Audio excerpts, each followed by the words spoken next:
जो अर्दोगान कर रहा है वो यही चेक कर रहा है जो इमरान खान पाकिस्तान में कर रहा है, selling the religion to get votes.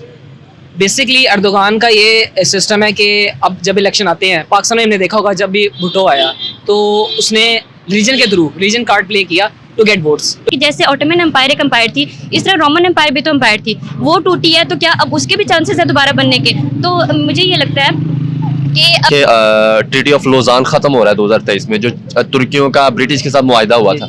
अगर वो खत्म होता है, तैयब एर्दोगान बार बार कहता है कि हम जो है वो न्यू ऑटोमन एम्पायर बनाएंगे, हम अपने जो खोए हुए इलाके हैं वो वापस हासिल करेंगे। तो अगर ऐसा होता है तो आप बताएं कि पाकिस्तान को क्या फायदा होगा और इंडिया को क्या नुकसान होगा? क्योंकि आपको पता नहीं, पाकिस्तान को इसका फायदा होगा ही तब जब ये चीज आएगी ना पावर में। ये चीज पावर में आनी ही नहीं है। क्यों नहीं आनी? कोई इसकी वजह?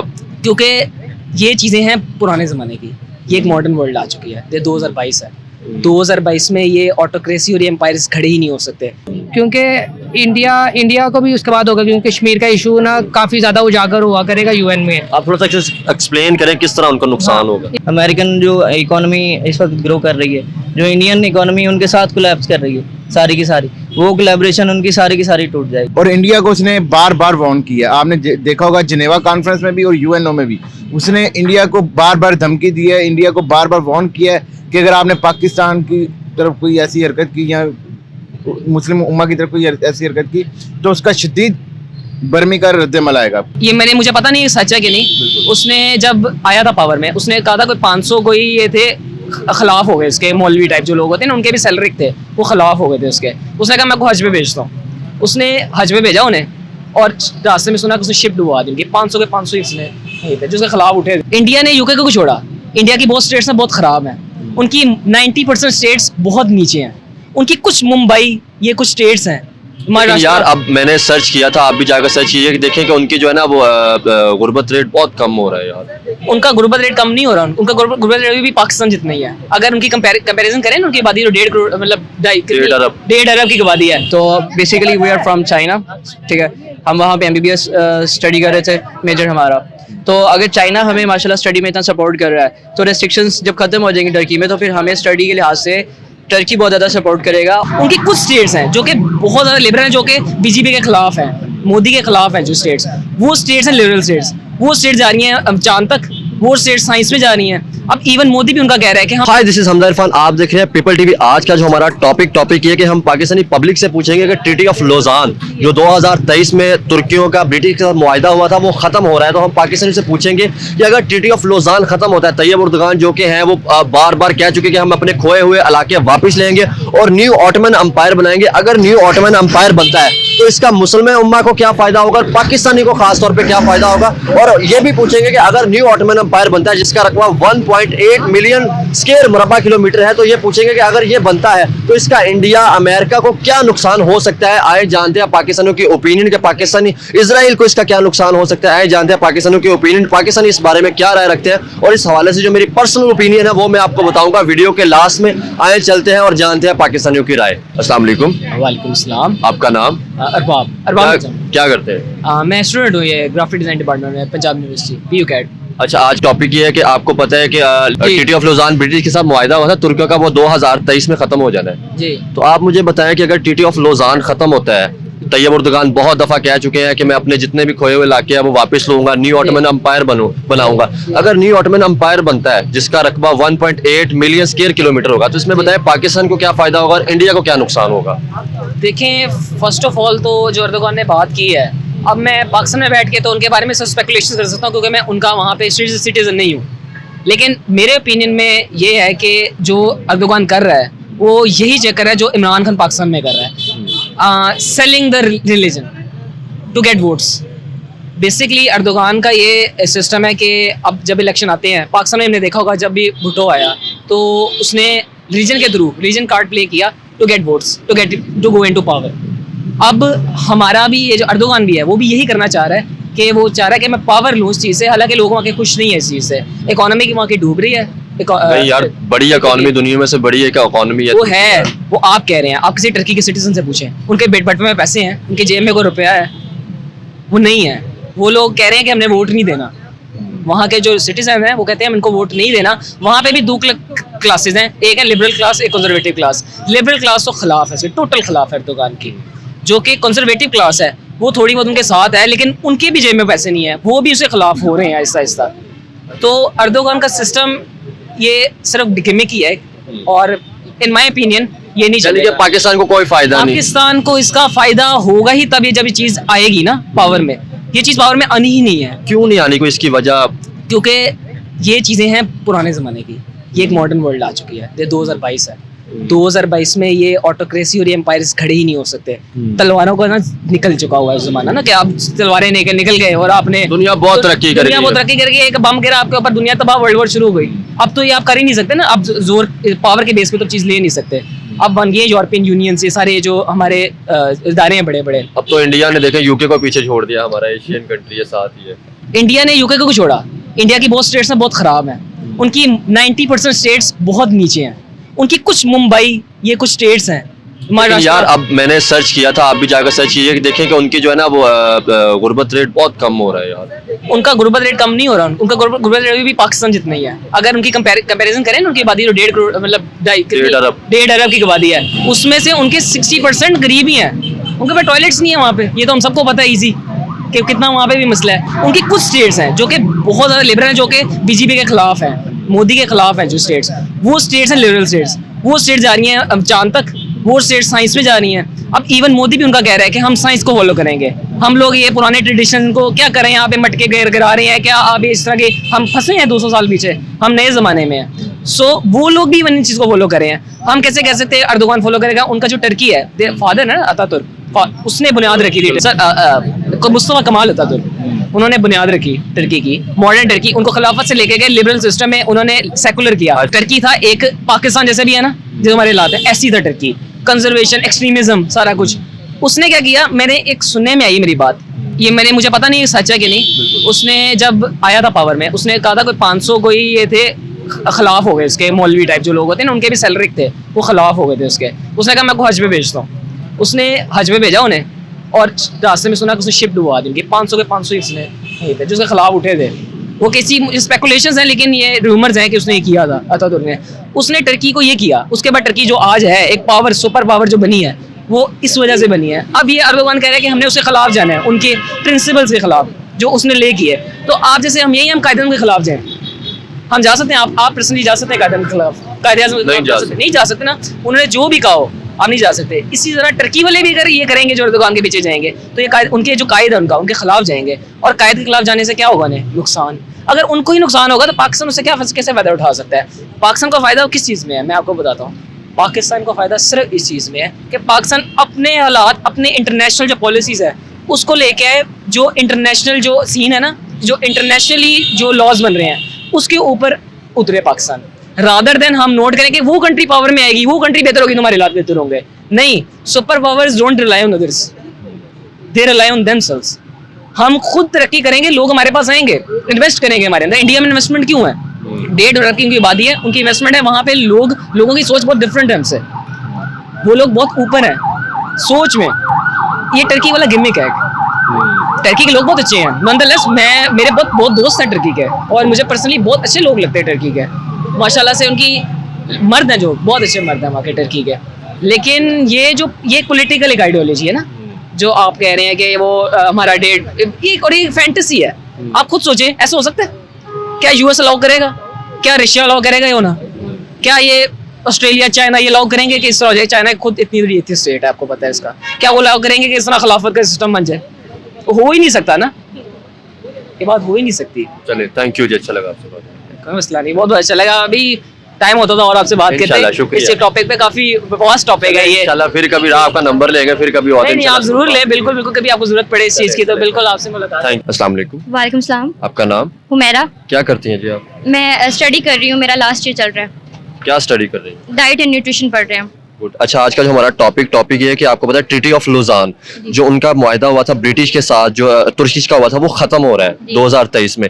अगर वो खत्म होता है, तैयब उर्दवान जो प्रेसिडेंट है तुर्की के, वो बार बार ये कह चुके हैं कि हम अपने खोए हुए इलाके वापस लेंगे, हम न्यू ऑटोमन एम्पायर बनाएंगे।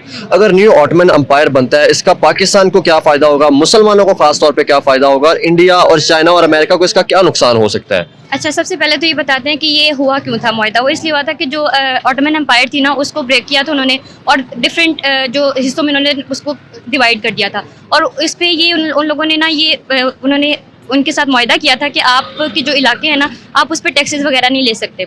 तो ये उनके अतातुर्क के साथ हुआ था मुआहदा, कमाल अतातुर्क। जी बिल्कुल, कमाल अतातुर्क के साथ। लेकिन उसके बाद अब ये है कि जैसे ऑटोमन एम्पायर एक एम्पायर थी, इस तरह रोमन एम्पायर भी तो एम्पायर थी, वो टूटी है, तो क्या अब उसके भी चांसेस है दोबारा बनने के? तो मुझे ये लगता है कि अब जैसे ये एक एम्पायर थी, इसका रूज था, नो डाउट था, लेकिन अब इन पे जो टैक्सेस लगे, जो इन पे ये जो इम्प्लीमेंट हुआ था कि आप टैक्स नहीं ले सकते इन इलाकों पे, अब ये हो सकता है कि 2023 में वो अपनी उन इलाकों पे टैक्स लेने लग जाए। लाइक जैसे वो जगह हैं जो पासेस हैं, वहाँ से जो शिप्स गुजर रही हैं, वहाँ से टैक्सेस लेना बहाल हो सकते हैं, बट ऐसा नहीं हो सकता कि वो अपने खोए इलाके दोबारा ले सकें। ऐसा पॉसिबल नहीं है। अगर ऐसा पॉसिबल होता है तो फिर ये भी है कि फिर रोमन एम्पायर भी दोबारा आएगी और जो मंगोल कर रहे थे हुकूमत, वो भी दोबारा आएगी। तो मेरे ख्याल में ये पॉसिबल नहीं है। पाकिस्तान को अगर बनती है तो इसका फायदा है कि नहीं? ये इस्लाम को ओवरऑल हो सकता है फ़ायदा कि खिलाफत इस्टेब्लिश हो जाए, लेकिन मुझे लगता है कि ये इस्टेब्लिश नहीं हो सकती। और इसका अगर अमेरिका को ये नुकसान होगा कि सारे जो इस्लाम है वो यूनाइट हो जाएगा, तो ऑब्वियसली फिर उनको इस चीज़ को नुकसान होगा अगर बनती है, तो इन केस ये बन जाती है तो। चले, थैंक यू। अस्सलाम वालेकुम। वालेकुम अस्सलाम। आपका नाम? मेरा नाम है मोहम्मद हिसान। क्या करते हैं जी आप? मैं डॉक्टर हूँ, हाउस ऑफिसर हूँ मेयो हॉस्पिटल में। अच्छा, आपका नाम भाई? डॉक्टर अब्दुल रहमान, अरे गुड, आप भी मियो हॉस्पिटल मैं में? सर्विसेज हॉस्पिटल में। चले गुड। अच्छा, आज का टॉपिक ये है कि अगर ट्रीटी ऑफ लोजान खत्म होता है, तुर्कों ने जो ब्रिटिश के साथ मुआहिदा किया था, न्यू ऑटोमन एम्पायर बनता है, तो उसका पाकिस्तान को क्या फायदा है और उसको इंडिया को क्या नुकसान है? क्योंकि आपको पता है तैयब उर्दुगान बार बार कह चुका है कि हम अपने खोए हुए इलाके वापस लेंगे, हम न्यू ऑटोमन एम्पायर बनाएंगे। मेरा ख्याल है कि ना खाली पाकिस्तान को, पूरे मुस्लिम ममालिक को ना इसका बहुत से फ़वाइद होंगे, जो मुझे लगता है, क्योंकि पहले भी जो खिलाफत उस्मानिया थी और इस्लाम में वैसे भी खिलाफत का ही एक कल्चर चलता आ रहा है शुरू से। और मेरा ख्याल है ये बहुत खुशाइन बात है, ना सिर्फ पाकिस्तान और तुर्की के लिए, पूरे मुस्लिम ममालिक के लिए, कि उनको एक तरह से कह लें कि सेंटर्ड हो जाएगा तुर्की, पूरे मुस्लिम ममालिक को एक तरह से रिप्रेजेंट करेगा खिलाफत उस्मानिया। तो मेरा ख्याल है कि पाकिस्तान को तो इससे बहुत फ़वाइद हैं, क्योंकि पाकिस्तान और तुर्की के वैसे भी देखा जाए कि दोस्ताना ही ताल्लुकात है, और उस वजह से पाकिस्तान को ये है कि एक तरह से काफ़ी पज़राई भी मिल सकती है, ट्रेड में काफ़ी फ़ायदा हो सकता है, रशिया और एशिया तक हम यूरोप तक हम अपनी यूरोप तक रिसाई मिल सकती है, और दूसरे के जॉब अपॉर्चुनिटीज़ काफ़ी आ सकते हैं यंगस्टर्स के लिए, क्योंकि पाकिस्तान में आजकल आपको पता ही है कि इतना नहीं है उस तरह से। तो हर तरह से फ़ायदे होंगे, ना सिर्फ पाकिस्तान के। मेरा ये है कि सारे मुस्लिम ममालिक होंगे अगर इकट्ठे होकर रहे, तो मतलब अगर माने सबका इस पे हो, मतलब कि हाँ ठीक है अभी खिलाफत उस्मानिया पे। इसका कोई इंडिया, इजराइल, अमेरिका को कोई नुकसान भी होगा कि नहीं? तो आपको पता है तैयब उर्दुगान जो है वो यूएनओ में भी कभी इंडिया के खिलाफ ओपनली कहता है कि ये कश्मीर का हिस्सा नहीं है, उसके बाद इजराइल को खुलम खुला जो है वो धमकियां देता रहता है, तो इसका कोई नुकसान को भी होगा कि नहीं? हाँ जी, मेरा ख्याल है कि इन तीनों ममालिक में सबसे ज़्यादा नुकसान है इजराइल को होगा खिलाफत उस्मानिया बनने का, क्योंकि इंडिया को भी उसके बाद होगा, क्योंकि कश्मीर का इशू ना काफ़ी ज़्यादा उजागर हुआ करेगा यूएन में। आप थोड़ा सा एक्सप्लेन करें किस तरह उनको नुकसान होगा? इसराइल को इस तरह से नुकसान होगा कि जब फ़लस्तीन की बात होगी ना, फिर खाली पाकिस्तान या तुर्की नहीं बोलेगा उस पर, फिर जो भी ममालिक खिलाफत उस्मानिया को जिस पे होगा ना इतफाक़ होगा, वो सारे ही उस इशू पे बोला करेंगे, फ़लस्तीन और इसराइल के इशू पे। और फिर वो ज़ाहिर है जितनी ज़्यादा ममालिक एक टॉपिक पे बोलते हैं तो उतनी ज़्यादा आवाज़ उठाई जाती है, मतलब कि उतना ज़्यादा उससे सुना जाता है। अब खाली पाकिस्तान और तुर्की बोलता है, इसलिए वो शायद इतना नहीं सुना जाता। इसलिए मेरा ख्याल है कि इसराइल को बहुत नुकसान होगा और फ़लस्तीन को फ़ायदा होगा, और अमेरिका और इंडिया को इस तरह से नुकसान नहीं होगा, लेकिन इंडिया को ये होगा कि कश्मीर का इशू भी बहुत अच्छी तरह उठाया जाएगा अब यूएन में, यूनाइटेड नेशंस में। आप देखिए वहाँ पे भी जो है बरसगीर के जो है हिंदुस्तान के मुसलमानों ने तब हम जाके वहाँ पे जो है फर्स्ट वर्ल्ड वार में जो मदद की थी और वो जो सारा हुआ था, लेकिन वो शिकस्त हो गई थी। तो इसलिए अगर बनता हो सकता है कि हमारे टेबल टॉक होकर मसला ही हल हो जाए, कश्मीर वाला इशू ही हल हो जाए। वो तो बेस्ट है मेरा ख्याल है कि अब वैसे भी अब वो ज़माने नहीं रहे जंग वाले, क्योंकि अब तो बहुत अब ऐसे वेपन्स आ चुके हैं कि पूरे मुल्क तो इसलिए जंग की तरफ कोई भी नहीं जाएगा। तो अब तो बात तय कल भी टेबल टॉक से ही होनी है, आज हो जाए तो उससे अच्छी बात क्या है। चले, थैंक यू जी। आप भाईजान इस पे कुछ?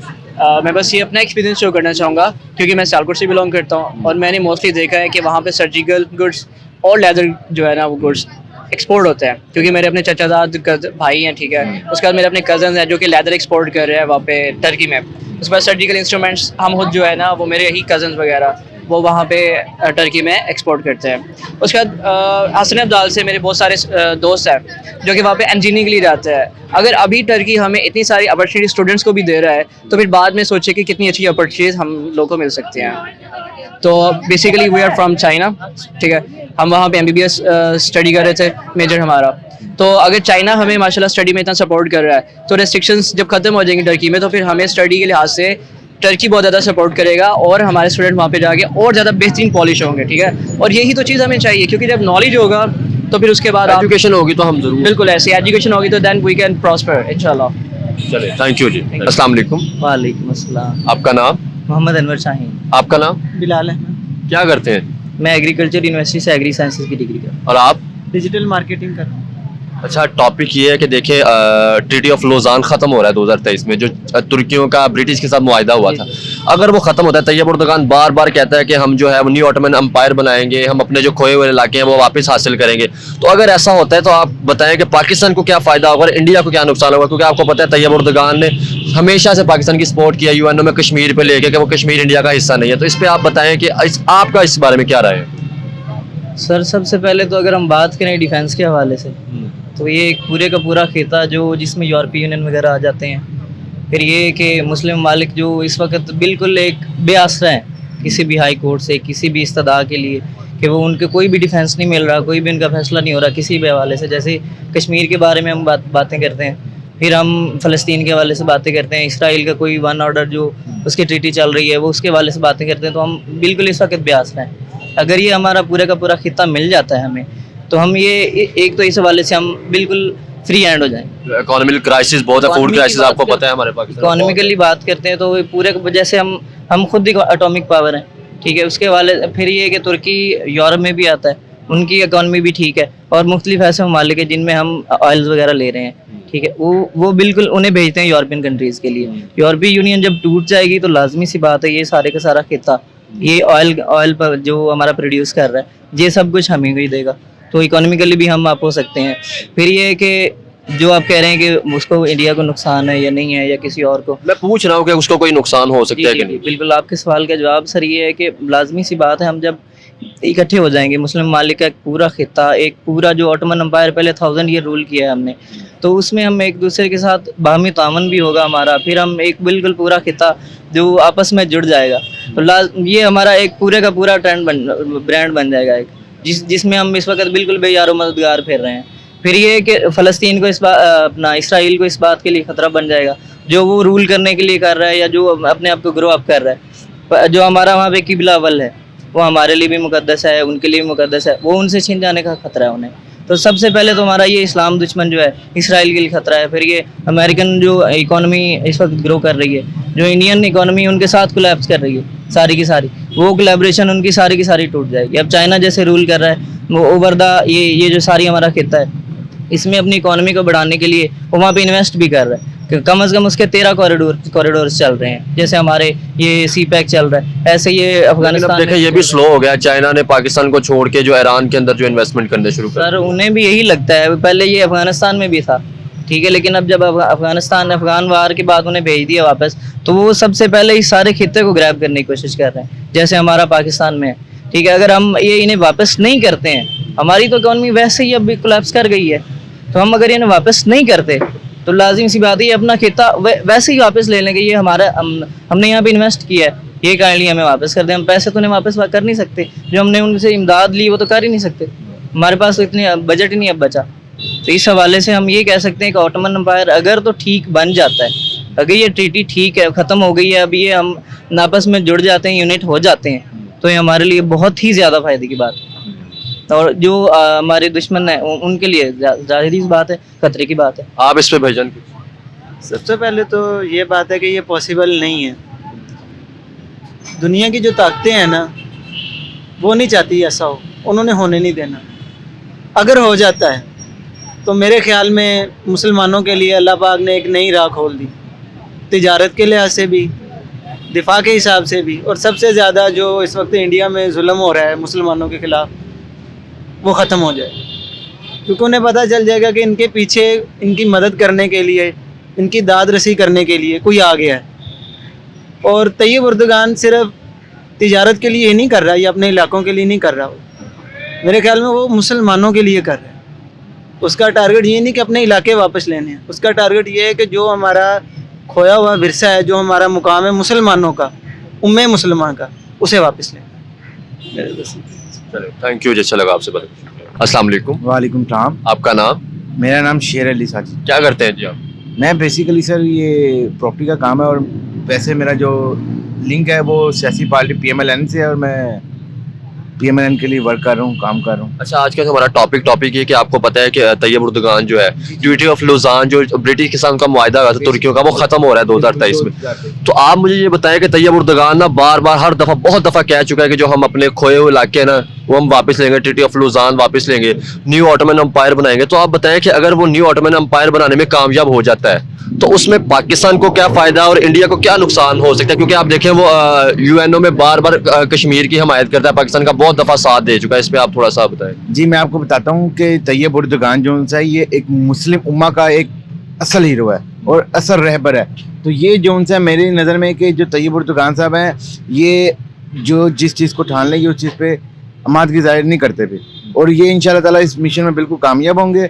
और इसका पाकिस्तान को ये फ़ायदा कि तैयब उर्दुगान ने जिनेवा में कॉन्फ्रेंस में भी और UNO में भी उसने पाकिस्तान को हमेशा सपोर्ट किया, और पाकिस्तान के लिए वो हर तरह से वो 24 घंटे तैयार रहता है कि मैं पाकिस्तान की सपोर्ट में बिल्कुल इनके साथ हूँ।